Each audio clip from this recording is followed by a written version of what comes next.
As managers, we are tasked with keeping costs under control. On average, we save our clients about 28% in each of the categories. I have one single doctor, one location that saved over $60,000 a year in merchant processing fees.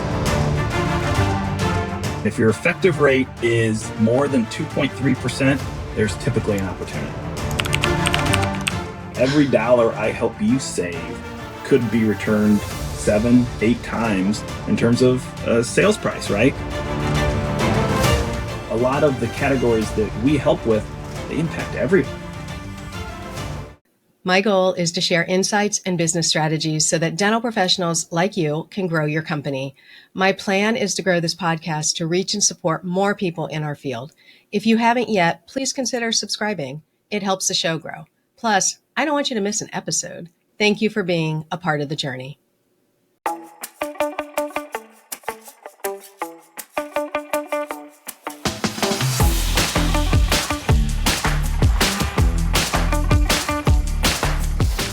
And we are back with another edition of Nobody Told Me That. And this time I have somebody who I met a couple years ago, and he was new to dentistry. So I'm super excited to find out what the heck he thinks of dentistry now. Adam Smith with Schooley Mitchell. How the heck are you?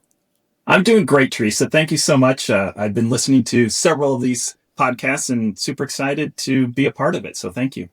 Well, good. I think this is something that a lot of people need because we have, I love revenue cycle. I love all of that. But you're really good at looking at a different side of revenue cycle. My people usually live in the insurance and accounts receivable side, but you're dealing in the actual business running of the business side of RCM. And we're going to get a little bit into that. But why did you pick dentistry? What the heck? How was that thought process? I've asked that question to myself a few times since I did this.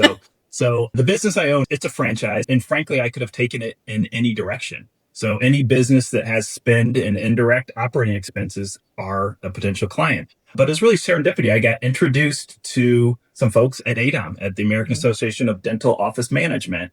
And I did a little research, and Schooley Mitchell is the franchise that I own. I had worked with dozens and dozens of dentists over their 27 years. So I thought to myself, wow, this would be a great way to specialize, to work in an industry that may not be looking at the expenses that I look at. And in terms of opportunity, 130,000 dental practices, 6,000 new dental practices every year. So there's a lot of opportunity. Yeah, we're still growing. And as many dentists are going to be retiring, you have that many more coming out. I mean, there's so much more of a need to look at margins, operating margins, and make sure you're being as efficient as possible. Now, one thing we just talked about on the pregame, can you just quickly, so that we know we're kind of level setting for the people who are listening, can you explain the difference between direct costs and indirect costs? Because as an office manager, this is not something I ever took a class on. Thankfully, my boss loved to teach me things, and he taught me things like this, but there is no office manager school that says, here's indirect, here's fixed, here's variable. You got to pick up like a business book, right? So can we get into that real quick? Then we'll deep dive on it. Absolutely. And I tried not to make this really boring, but basically the way I look at businesses, and I come from a commercial banking and consulting background. So there's really 3 big buckets. There's your cost of goods sold. Those are the costs that are directly associated with whatever you're doing. So in the dental space, it's your dental supplies. It could be your crowns. It could be your lab costs. Those are all your cost of goods sold. The second big bucket is staff, your labor costs. And then the third is kind of the everything else, the indirect. So leasing expenses, your marketing expenses, your merchant processing fees. So in a typical dental practice, about 15% is in you're trying to keep it at 15% for dental supplies and for lab costs. Typical labor is 25 to 30%. And indirect costs, that big bucket, is 25 to 30%. And that leaves about 25 to 30% for profit and typically the owner draw. So it's really a bigger bucket than I think most people realize. Absolutely. And when you say owner draw and for the practice, a lot of people think, well, then the doctor is making, 25, 30%. That's not true. You've got to reinvest in the practice. That's new technology. That's forecasting. That's your rainy day fund. That's your, God forbid something happened fund. That's all sorts of stuff. one thing that's different in our industry, as you're finding out, is cost of goods sold is something we don't talk about a lot because it's hard to kind of make that comparison. But you really should know, how much does it actually cost you to provide a crown? Absolutely. And so if you think about it a different way, tell me if I've got this wrong, because I need to know, because I might start saying this in classes and I want to make sure I say this right. So for Best Buy, they sell a TV. The cost of goods involved is the cost of the TV, the transport, the shipping, the housing, and then Yes. also the cost of the labor to sell, the floor space, all of that. There's like a whole cost involved in bringing that to market. Would that be correct? That would be 100% correct. It's the Okay. cost that you can directly associate with the delivery of your product or service. That's Okay. what your cost of goods sold. So the crown, that would fit then for a crown. And if you really ask most offices, and I don't know if you do this, be interesting if you do, like how much does it actually cost you just to deliver a crown? I would venture the majority of offices are like, I don't know what you mean. And because we know They most likely wouldn't. It's true. Yeah. It's absolutely true. But it's also, I think it's interesting because I think there is a lot of focus, and I get confused with dental supply companies. I'm not looking at your dental supply costs, but I think there's a natural association that people really think about that. I think about the categories that most businesses and dental practices just don't typically think about. It's kind of the set it and forget it. I have to always pay this. There's no way around this. It's the cost of doing business, all of those types of things. So you take supply out of it and you've got all the other stuff that you don't think about. Like if you pick up something in the office, you're like, how did it get here? That's what you're really looking at, the other stuff. That's exactly. And we can get more in depth on that in just a second. But are you seeing offices wanting to pursue this route, or are you having to explain it so that they are like, oh, I really should do this? Are they actively looking for it? I think it's moving in that direction, but I think it's slowly catching on. And it's really interesting. I think there's some office managers, and primarily office managers are my first contact, that are all about it, right? And it's the ones that come to me that I tend to find are doing a pretty good job. And so as I start to move down and folks see other managers getting these costs optimized or having someone take a look at it, more and more folks are saying, hey, here's an opportunity, right? I like to say I help dental practices find hidden costs in their practice. I typically start with asking an office manager or a doctor, what would you do with an extra $15,000? And just pause. And I've got some really good answers. Someone said a margarita machine. I thought, wow, that's some margarita machine. The biggest margarita machine ever. Holy cow. I'm like, well, make sure keep me posted on that. But I mean, in terms of giving bonuses, adding staff, investing in equipment, I mean, just building some reserve, to your point, for a rainy day fund, right? Just building a little breathing room in your budget. So I try to connect it to those things that are super motivating for office managers. It's really awful though, because I mean, we all know the reimbursements either stagnant or just a tiny bit higher. So we're not seeing a lot of relief there. Salaries are really what's killing us too. You're probably seeing that. So if you can get just any little bit, it's not really, like I said, it's not going really back to profit. You've got to be able to give raises to keep your good people. That's exactly right. How are you what are you seeing out there with staffing? What are you hearing? Yeah. So I rarely come across a dental practice that says, wow, I've got all the staff I need. They're amazing. It's easy for me to have someone fill in when someone's out on a vacation or going to take maternity leave or whatever. It's a really big challenge. And I wish I could help with that. I've started to develop some referral partners that deal in staffing, but it's a huge challenge. And I have clients all over the US, but I'm based in the state of California. And everyone knows that California is a really challenging state to do business in because of costs. Yes. And so I hear it all the time. So yeah. I'm sure you do. The compliance is a mess. So if you're kind of unsure what we're talking about, the HR laws, for example, are just like, you have to have a PhD in HR in order to own a business in California. One of the smartest decisions I made when I was consulting was I had one California client, took on my second, and was like, you know what? It's okay. It's okay. There's another California consultant that can handle you. I can't do it. Yeah. No. Very different. So, go ahead. Sorry. I was going to say, just getting back to staffing. So one positive I think that I've seen in the few years that I've been in the dental space is I'm seeing office managers getting tasked with more and more responsibility. I think coming out of the pandemic, I think doctors saw an opportunity to really leverage some great talent in their office. And so I think if I was doing this 7 or 8 years ago, I would probably be only talking to doctors or owners. But now I think office managers are getting permission and doing a really good job of taking a bigger role in the business. And I Yeah. think doctors appreciate that and love it. I definitely saw this after the pandemic, the amount of spouses or partners going to work in the dental office. And a majority of my clients, like one-on-one clients, are spouses. And it's Yes. because they actually go out and seek the business knowledge. So that's kind of cool. But I've seen that a lot. And so when you hook into a manager who's a spouse, like there is no other layer. It's kind of cool for you. You're like, that's it. We're I done. love Like, it. pull the trigger. I, Let's go.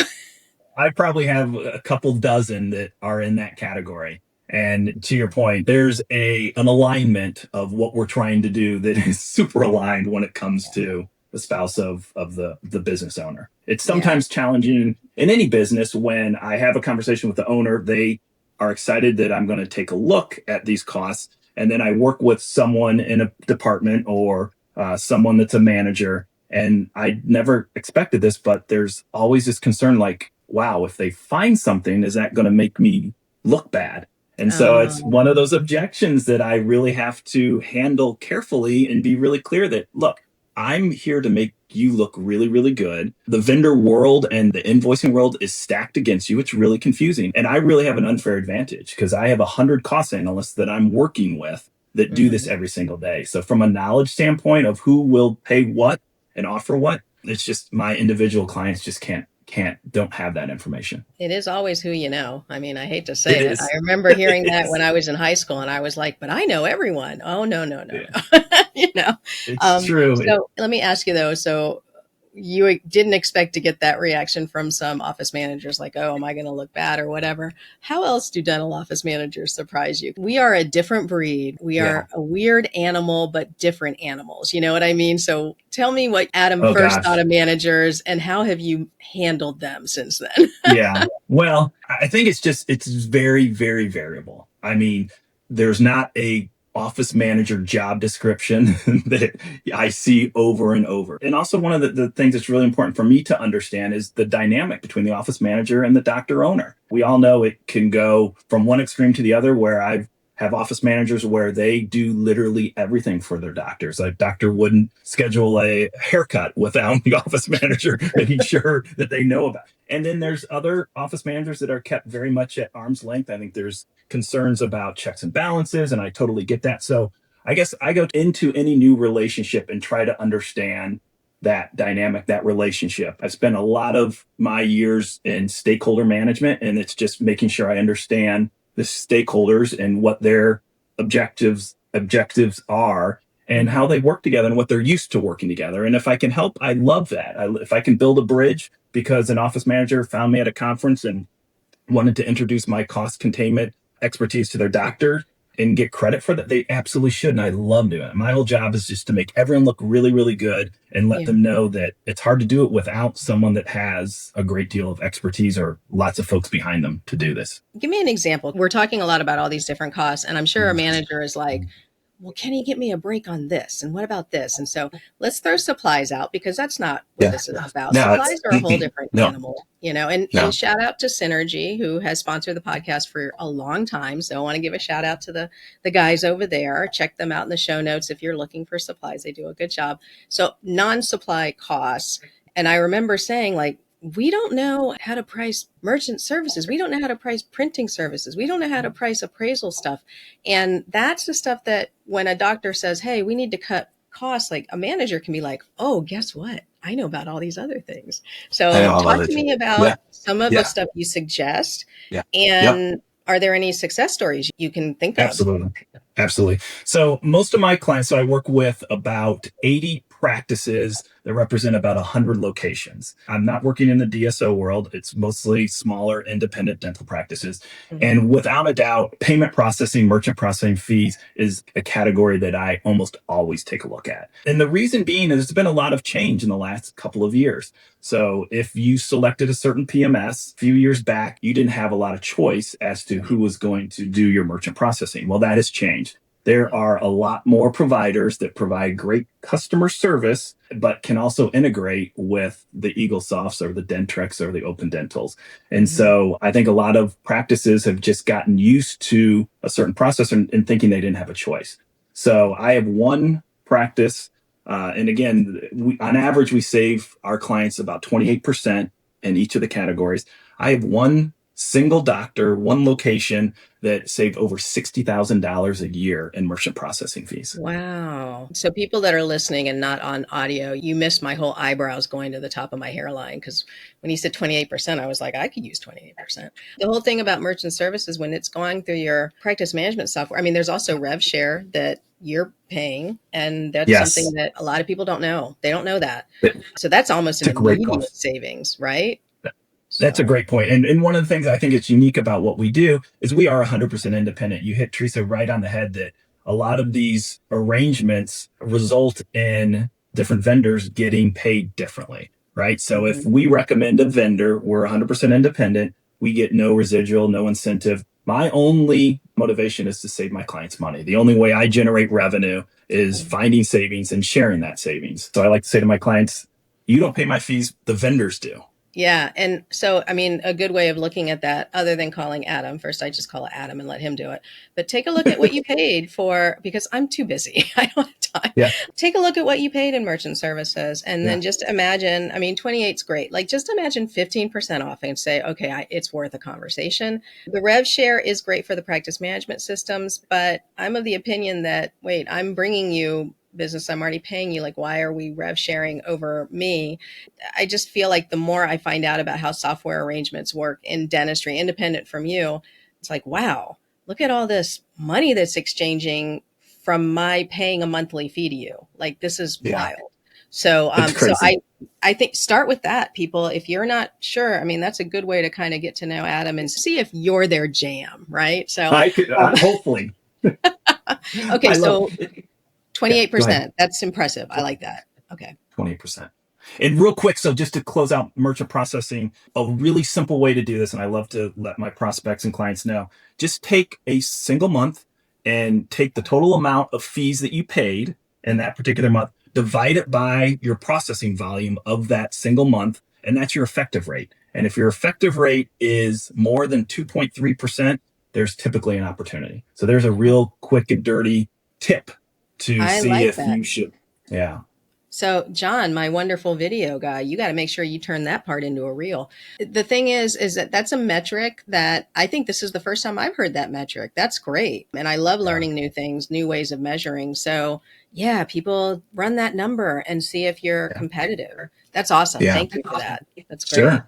So credit card processing, merchant processing, is that also including like text to pay and all that? Like, you're going to wrap all that up into that? All of that. So two things about cost optimization that I think some people are challenged with a little bit is, one, I'm going to have to take, if I want to take the cheapest price, I'm not going to get good service. So terrible service and a cheaper price isn't worth it. So absolutely, any vendor that we work with or bring forward, we're going to stand behind their service level. So that's really important. And the second thing that you're adding is the business requirement. So that's part of the process. I need to understand, are you doing text to pay? Are you a hosted web page? Do you need to be integrated with your PMS? There's a lot of practices and doctors and office managers that swear, I don't need to be integrated, because if you are integrated, you're paying for it. And my whole job is not to change any process to replicate what's already working, but to find a vendor that provides great service at a better price. So I just want to bring that up. No, that's good. So, okay. So aside from merchant fees, what else are you looking at? Yeah. So that's probably my biggest category. The second is around voice over IP phone systems and internet. So I lump those two together. Oh. And the other thing that I've learned in the dental space is there's a lot of I'm going to use the word creative bundling of services. So I'm like, this is a phone. No, they also do my payment processing. They also do my patient engagement. They also do my insurance verification, you name it. And what I've typically found that rarely is the all bundled solution the most cost effective. Now, again, you have relationships and I respect those, and you never have to take our recommendations. So if you want to stay with a vendor, even though they're not that's your decision. But I've just learned that looking at each of those needs, whether they're around marketing or patient engagement or verification or online forms, you pick it, going to the vendor that's their expertise and making sure that they play well with your phone system and your PMS, you're probably going to get a better product at a better service, at a better price. This is interesting because we talk a lot about this, in classes, in revenue cycle classes, the amount of money that we're paying to all these services. And there is no doubt in my mind that you're probably paying 3 times for a service. So, especially insurance verification, you're paying practice management software, Yes. your clearinghouse, your scheduling software, you're doing, it's just all over the place. And I would love for someone, and not me, because I'm not smart enough to do this. I would love for someone to come up with some sort of software where I can plug in. I've got this platinum package of Acme software. I've got this Ruby package of this.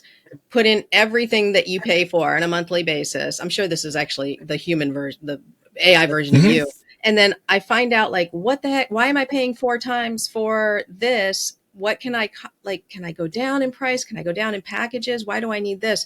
Is that what you do on a more like cellular level? It's so funny. We didn't talk about this topic, and this is like my big goal. I want to get to this point where I can walk into a practice, Yeah. and based on their size and their patient base and the services they're doing and probably where they're at, from a geography standpoint, and tell them what the perfect tech stack is, and making sure that they're not paying for services and features either twice or 3 times or over bundled or over provisioned. And yes, and I may not be optimizing some of those costs, but I just want to take what I've learned from my clients and say, here's how to really optimize some of those other services. Because I think it's super confusing, and each vendor in these different categories that need to play well together, right? They need to be nice to each other. How they bundle that and how they price that is very different. So any doctor, office manager is spinning their head. So I make fun of some of my doctors. I'm like, you love the new shiny thing. You love the new this, the new that.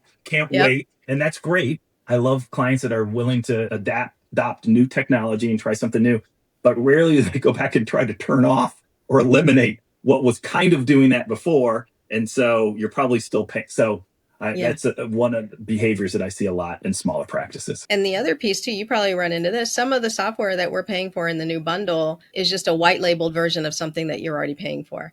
And it's exactly wild. Right. So, but you said a term that is not used in dentistry. And so let's make this a regular term, tech stack. So when I say, what's your tech stack, you're going to tell me all of the software tools that you use to run your business. Yes. If I were to say tech stack, people would be like, Open Dental and Revenue Well, like that's what they would say, but it's so much more than that. So when you're saying tech stack, like, what is all this digital stuff? And it even includes like your Microsoft. Are you using Microsoft? Are you a Google 100%. Person?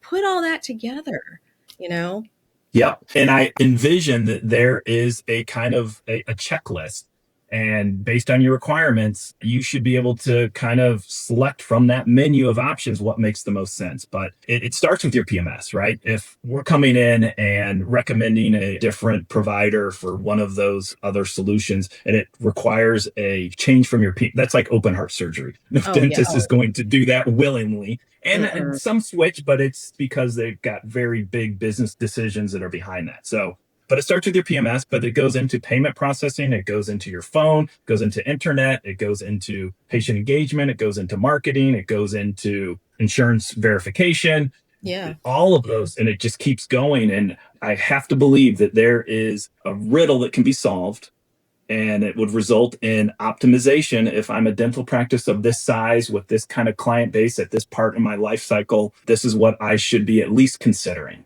There's got to be. Look, I play around with AI, but this sounds like something AI could do. Not me, again, not me. But this feels like something like you could put in all the packages and do that. And perhaps people are already doing it. If you're doing it, people put it into something that you can sell, because obviously the market needs something like this. We haven't. Oh, let me go back before we go into what I was going to. I told you, Scott. Jeez. Adam, what the heck? I talked to a friend of mine named Scott yesterday, and it's the same. That's all good. No. So shout out to Scott. You know who you are. Here's the thing with internet. When you said internet, and then you just mentioned open heart surgery, for me, changing internet, even in our house, my husband and I we say this all the time. We really should see if there's cheaper internet. And then we go, no, like there's must be no disruption. So when you said open heart surgery for practice management, internet's got to be the same way, right? Yeah, it is. But so my very first dental client, I saved them about $3,000, $4,000 a year on their internet. And it was a re-rate. They stayed with the same vendor. They got more bandwidth and they literally flipped a switch in the back of whatever vendor, office provider, whatever they do. Yeah. And that was it. So there was no disruption. I mean, we really go out of our way. Like 80% of the time, my clients stay with their current vendor just at a Okay. better price to Okay. eliminate that concern. And so the savings needs to be great enough to at least be willing to, risk some operational change or, Right. yeah. Right. Well, and there's always I'm always like, hey, Norman, my husband, I'm like, Norman, just call him and threaten to cancel. And he's like, you don't want me to do that because he'll actually do it. Like I'll threaten it and then walk it back, but he'll be like, forget it. And then I'm done. Yeah. So maybe I should get you to help us within our internet. Right. So I wanted to bring up, do you ever talk to people about web services and things like that? I That's don't, I don't, yeah, I don't okay. honestly, but I'm putting together and I have put together what I call a preferred partner playbook. And so I am curating other businesses that do other things than what I do, that provide maybe compliance, or they might do collections. They might do lease negotiations. I have a resource that will help a doctor negotiate their lease on their practice. So, but I would love to find some web services because again, another pain point. And when you talk expenses, when you talk P&L, you get all sorts of questions, right? And you get permission to talk about all sorts of things. So I would love to just be a resource beyond just the categories that I can optimize. So that's kind of my future goal. It's such a weird, I don't want to stay on this too much, but if you have partners who are good at this, the whole SEO and website, the marketing side of it is almost like just voodoo magic. And no one really understands it. Doctors, and myself included, we're like just kind of especially like cautious because we have no idea what you're saying to us. It sounds good, but it could be total lies and we won't know. And SEO is just known for people saying whatever. And I wish I had a better handle on it. I do too.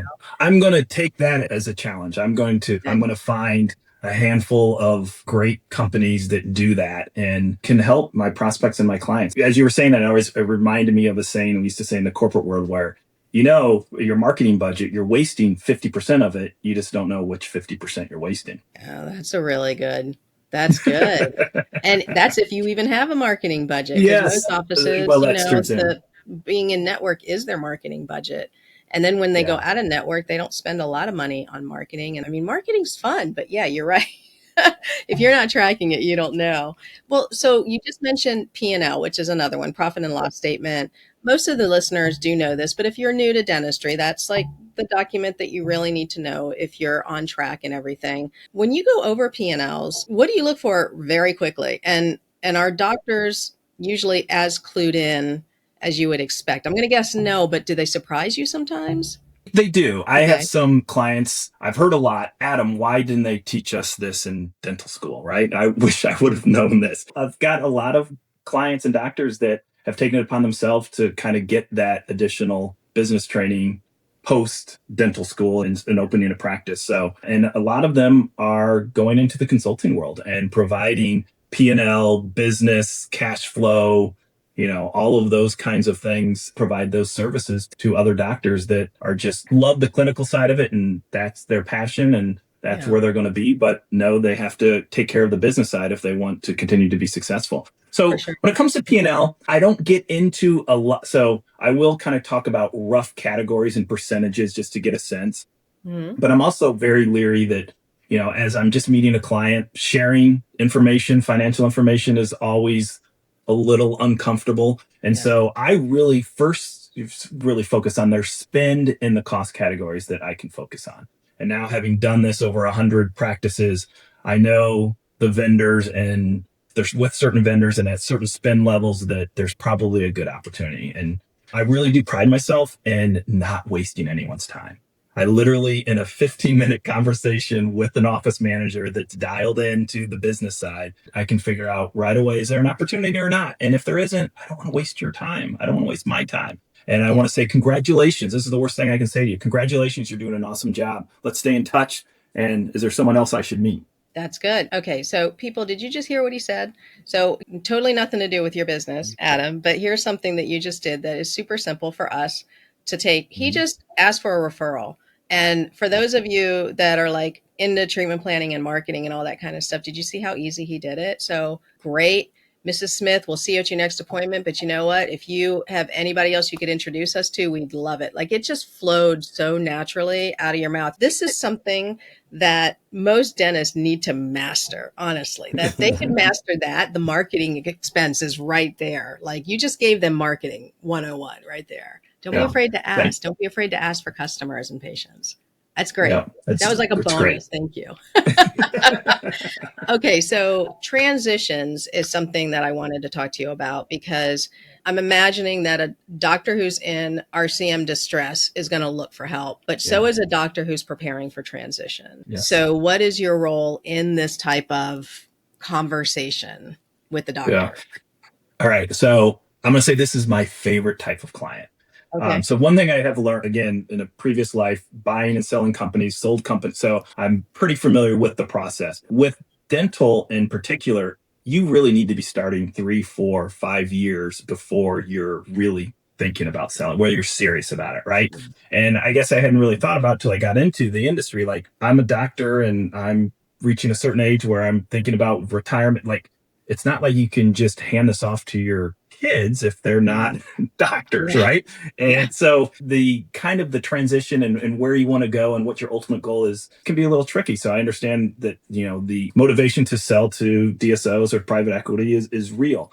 But Yeah. what I love is I can really be helpful because literally every dollar I help you save could be returned 7, 8 times in terms of sales price, right? Most of the Yeah. time there's some multiple involved. But the important thing to know is they're not going to give you as much credit if it just happened last year or it Yeah. just happened a year and a half ago. So Right. that's Right. where, and I work with some folks that this is all they do is help practices through transition. And they love bringing me in when the conversation is very early. So, Adam, see what you can do so that we'll have 2 or 3 years of this savings to show to potential buyer what the real profitability, what the real cash flow of this business is. Yeah, I think it's very smart that you're starting down that road early. A lot of these transitions experts that are going in and doing valuations, when they see they've just kind of started with it, it's not exactly, I mean, it's great, but it's not the best. When you have a track record, 2 or 3 years of it, Yes. and they see that you've taken steps, I mean, they are feeling like, okay, we are going to get a really good product. The doctor didn't just wake up and start doing this. And Exactly the right. other side of that is new changes usually mean staff is a little disgruntled, not because, Yeah. you blew the roof off, but change management is hard. And It's if super you hard. put in all these new changes, like a lot of times the staff, you want the staff to be like super loyal and stay. And that's something that Yes. a purchasing doctor or company is going to want to take a look at. When you are talking to this doctor, do you do like a 1 year plan, 2 year plan, 3 year plan, or is it just you hit the ground running? Let's just start. Yeah. So on the cost containment side, it is about just hitting the ground running. And the way we work is we're not just a one time, we'll get you the best price and good luck. And we continue during the terms of our agreement and our arrangement is we're continuing to monitor and audit those invoices every month to make sure the price doesn't go up. So if the Yeah. price goes up, we will reach out to the vendor and kindly ask them, no, we had this, so we're your kind of watchdog on that. And so we will be with you for a couple of years as we continue to monitor and make sure. But in terms of a longer term cash flow, I guess my point is the analogy I like to use is cost containment, cost optimization. It's not a quick fix. It's not a fad diet. It's really kind of a lifestyle Yeah. decision. It's a mindset.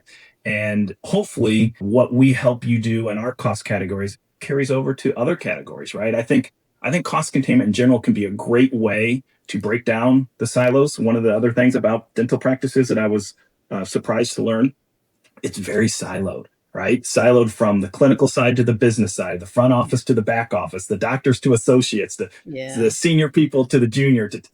And a lot of the categories that we help with, they impact everyone, right? So if you have better merchant processing fees, if you have lower internet or better phones or compressed gas or better uniforms and linen, all of that impacts the whole team. So I help my clients put together a program that helps them manage this, track this, and then involve other folks and celebrate wins. Have fun with this, right? Share Yeah. some of the savings, right? Incentivize everyone. And then now suddenly the front of the office is talking to the back of the office. I just had a phone call 2 days ago, and it was two office managers. And I was like, okay, this is interesting. So we started, Mm. I was learning a bit about their practice and what they did and what the goals of the doctors were. So I'd always start Wait, there to one make sure I practice with understand. two office managers?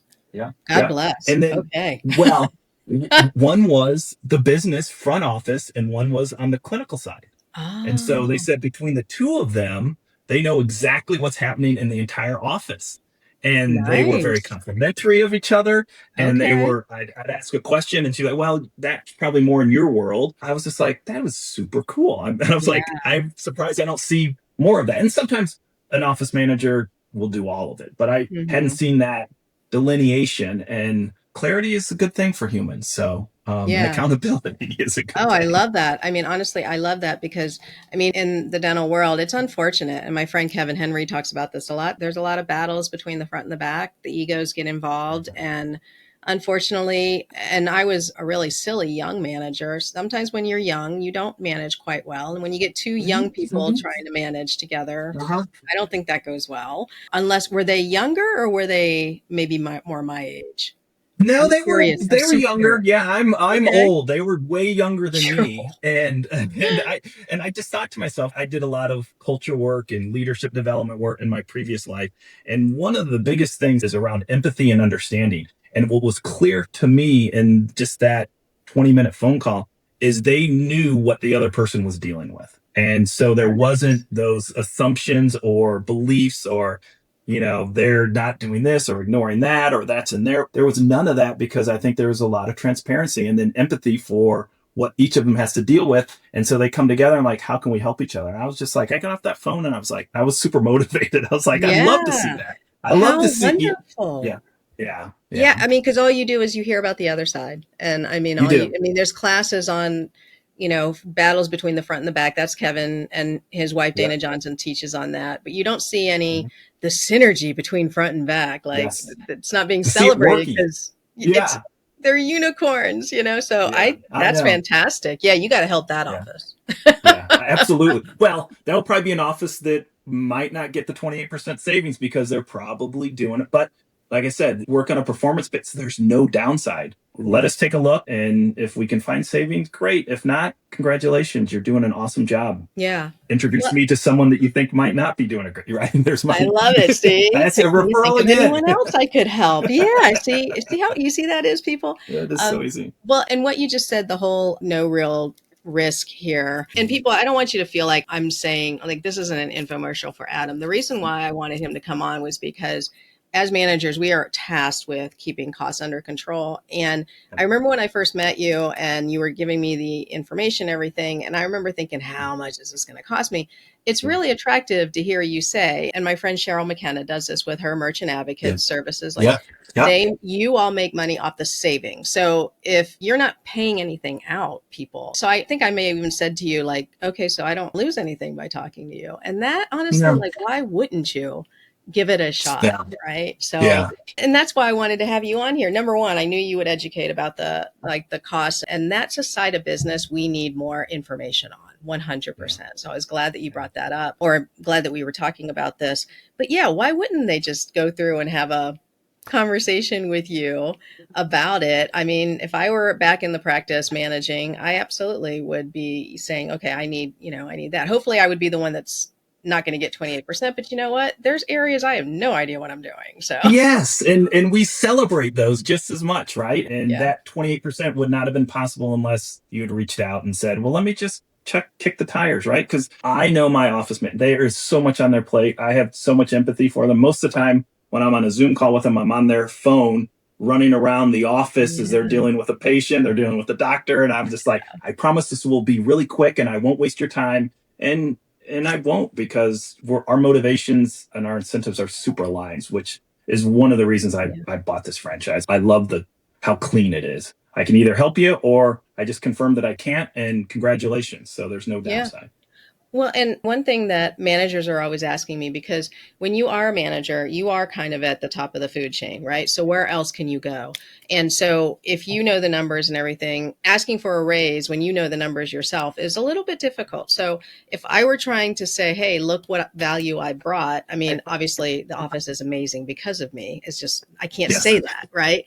But if I can say, look, here's a real savings of 14% in this area, and that's really hard to ignore.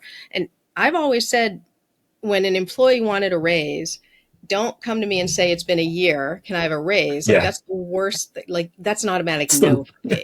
Like no dog, no, sorry. yeah. So No.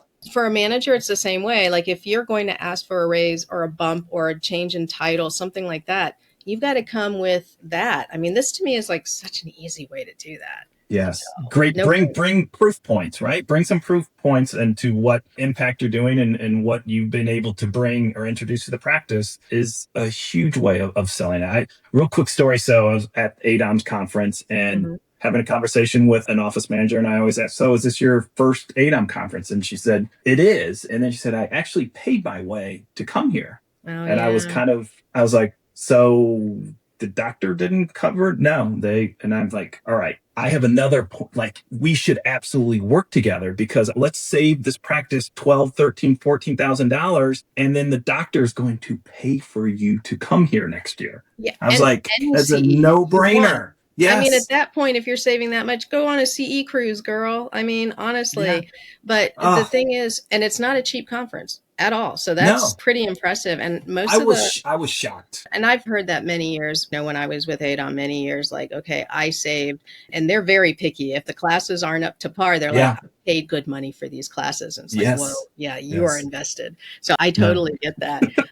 So you're talking to a lot of doctors, talking to a lot of managers. Do you see anything in dentistry? Let's not talk about like staffing or anything, but almost like a macro thing. What are you seeing for the industry? Are there kind of red flags you're seeing or good signs coming on the horizon? What do you see? Yeah, that's a really good question. And so, I mean, all I can do is apply, my past experience with working in other industries and other businesses and kind of carry that forward. I just see how challenged dental practices are in setting price, right? And how they're able to, like, any other business has control over, much more control over pricing and how much they get paid and what they can charge. And so I don't know how they do it with such challenges when it comes to dealing with the industry as a whole. And again, it's not to be, pointing the finger at insurance company. I get it, but that to me is just, that was so surprising. I just never got that. And so I get it when doctors, their ultimate goal is to get out of network, to drop insurance plans, to be able to provide service and set their price and know that that's what they're going to get reimbursed for it. So that's just been Yeah. fascinating to me in terms of just tickles my brain around business and how do you navigate that? Because that's so much control that's out of your hands. Well, and if you think about it, like if you're selling coffee, you could Mhm. incrementally raise your coffee cup 10 cents and then volume would make up for it. But you don't have Correct. that. You don't have that amount here. Those variables No. don't match over here. Here's a boundary that I don't think is a real boundary, but it's Uh-huh. perceived as one. There's this whole thing of I can't raise my prices because my patients will get mad. Yeah. And I wish we'd stop that because we're giving way too much power to the couple patients we don't want to deal with when the vast majority of them are not as price sensitive as we think. But I do see that boundary. So I agree, reimbursements could be higher, depending on who you look at. It's either keeping pace or it's not, whatever. Yep. It's only Yep. applicable in your office. But the whole patient perception of price is, I feel like we're very apologetic and way too timid with that. You are. And to even drive that point home in a specific category, I'm seeing more and more doctors charging some percentage of merchant processing fees back to patients. And I'll have some doctors that are like all for it and say, well, if you're going to use your Amex Platinum card or your miles, that's a decision that you're making. And I have Mm-hmm. some doctors that, like, you thought I brought up the most toxic topic in the world. And it's like, you need to consider this and I have some vendors that will allow doctors to set that percentage. So here's a much easier conversation, I think. Mr. or Mrs. Patient, I'm going to split these fees with you. I'm not going to charge you 100%, but I'm going Mm-hmm. to charge you 1.5%. Okay. And we'll split this. So you still can use your Amex and get the benefit of doing whatever your benefits you're getting and use a credit card. I get all that, but here's a way to kind of share in that. So I'm having more of those conversations, and it goes right to your point about being concerned about price with patients. So, and I'm even more cheap / aggressive on that, is that I would, I would do that and then let the office practice that for about a year, maybe even Yeah. 6 months, to be honest, and then go the other way. And here's a grace period. We're happy to split it with you for a while and maybe go back. But honestly, like, I would do that. And the offices I talk to that charge and they've just ripped the Band-Aid off and done it, they're Fine. not concerned. They're not. It's No, just, we're so no. scared. We're so scared to do it. I'm glad you brought that up. Oh, yeah, yeah. So one other one that's kind of related to that, and this was another surprise for me, is I had a lot of my clients that were concerned about us reaching out to their vendor and professionally and politely asking for a re-rate. Like, oh, you can't reach out to my vendor and ask. And I was just like, as a business owner, I was like really surprised. I'm like, well, so maybe negotiation, that's too strong a word. We don't strong arm, we don't blackmail, but you as a business owner have the right to ask your vendor to look Yes. at your pricing. And if they want to keep your business, I always say everyone should make money. You just shouldn't make too much money. And so that's another one that I tread lightly when I talk about my whole goal is to keep you with your current vendor, but just at a better price. And when we do that, it's a very professional. And it's surprising how often the vendor will then reach back out to my client and go, I was just about to offer you this 20% Oh, discount. yeah, Yeah. I'm sure about that. Yeah.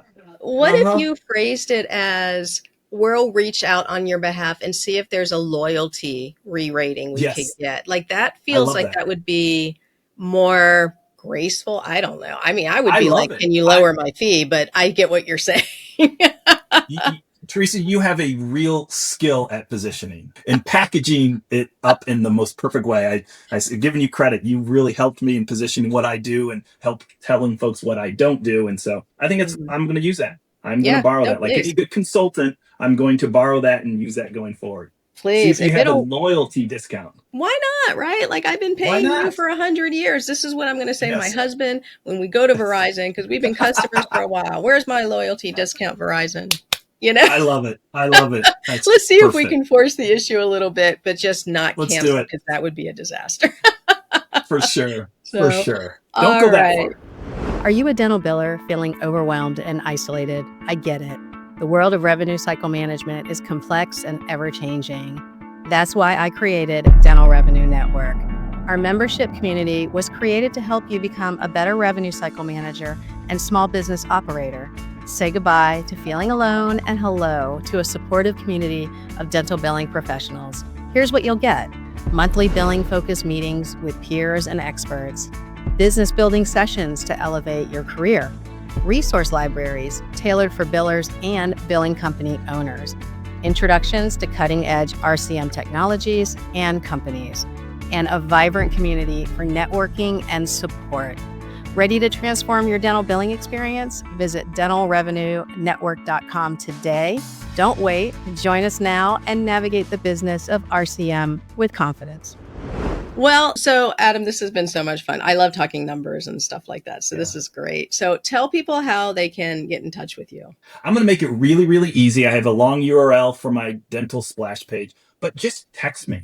So text my cell phone. I know a lot of my office managers love to be on text and get out of their inbox. I can give you my email. I'll give you my email, but then I'll also give you my cell phone, and just text me and I will send a calendar invite, and you can schedule a 15-minute call for us to chat. But my email is adam.smith@schooleymitchell.com. And my cell phone is 415-572-0948.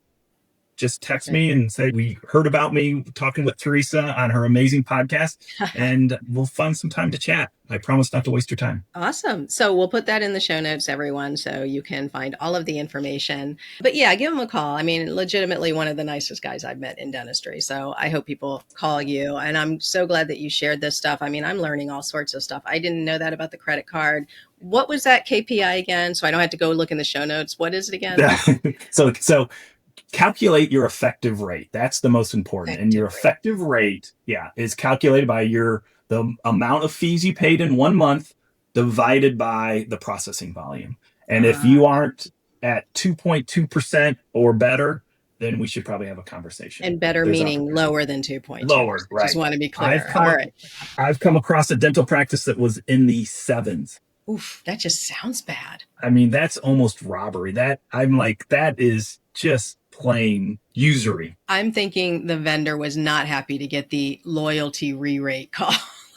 Well, no. And I still remember when I told the doctor how much we could save, like seeing the blood go out of his face. And I just said, Doctor, we're looking forward. We're not looking backward, because I could see he was calculating how many years he's been paying that. And I said, well, we're looking forward. That's right. The good news is. Yes. That's hilarious. All right. Well, thank you so much for being on. People, look up Adam. And as always, I want to thank you all for spending your time with me. If you learned something new today, subscribing is the best way to support the channel and keep learning with us. We're all super busy, so thank you for making time for me today. The show notes will have any links that we referenced in the episode. You can also find links for my book, events, and my online insurance course, Dental Insurance Design and Management. I speak often around the country on management and insurance issues. Come hang out with me in one of my classes. I promise you'll laugh and learn.